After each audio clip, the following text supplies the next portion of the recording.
చేయాలనుకుంటున్నాను రైట్. అనమాట. అదే మీరు టఫ్ టైమ్‌లో ఉన్నప్పుడు ఇందాక చిరంజీవి గారి కోసం ప్రస్తావించారు. అవును. అంటే చిరంజీవి గారు మనిషిని పంపించారు. అవసరమైతే న్యాయ సహాయం కావాలంటే చేస్తానని చెప్పారు. అవును. సపోర్ట్ చేశారని. అవును. కానీ అదే సందర్భంలో మళ్ళీ హేమకి మనం ఒక ఛాన్స్ ఇద్దాము లేదు సార్. అని అప్పుడే అన్నారు. చెప్పారు సార్. అలాంటి మళ్ళీ చిరంజీవి గారి నుంచి ఆఫర్ ఏమైనా వచ్చిందా? లేదు సార్. నేనిప్పుడు మళ్ళీ వెళ్ళాలి సార్. ఇప్పుడు ఇంతవరకు వెళ్లి 1 డైరెక్ట్ ½ ఇయర్ మెగాస్టార్‌ని అడుగుతారైతే. ఆ! నేను నాకు ఆయన వెళ్ళాలి అంటే నేను ఇంటికెళ్తాను సార్. అవును. చిరంజీవి గారి హ్మ్. ఇంటికెళ్తాను. నాకు ఆ ర్యాపో ఉంది. అవును. మీరు ఆహ్, సీనియర్ యాక్టర్ కదా! సీనియర్ యాక్టరు ప్లస్ నాకు వాళ్ళ ఫ్యామిలీ కూడా చాలా ఇష్టం అండి నాకు. ఓకే. సో, నన్ను కూడా అంత చూసుకుంటారు సార్. ఓకే. నేను ఫస్ట్ హ్మ్. నుంచి నేను ఇండస్ట్రీలోనే కదా సార్. నా చుట్టాలందరూ ఇండస్ట్రీయే. అవునవును. 36 ఏళ్ల నుంచి నేనేంటో తెలుసు. అవును. నాకు ఏం తింటానో, ఏం తాగనో, ఏం కావాలో అందరికీ తెలుసు సార్. అంటే మహిళా సమస్యలపై రెస్పాండ్ అయ్యే యాక్ట్రెస్ మీద ఈ తరహా దాడి ఎక్కువ ఉంటుంది. ఒప్పుకుంటారా? మీరున్నారు. అవును చాలా సార్. బోల్డ్‌గా దేని మీదైనా రెస్పాండ్ అవుతారు. అవును.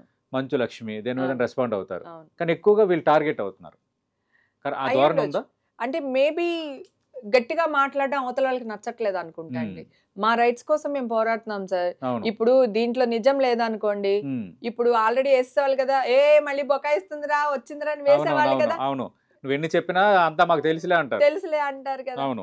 సో, ఇదే సార్. ఆడది ప్రతీదీ సార్. హ్మ్. ఇది కావాలి అంటే మాకు 30% ఇవ్వండి, 40% ఇవ్వండి, యుద్ధం చేస్తేనే గాని రాలేదు. ఓకే. ప్రతి చోట ఆడవాళ్ళనేసరికి కొంచెం చిన్న చూపు ఉంటది. హ్మ్. అది. అంటే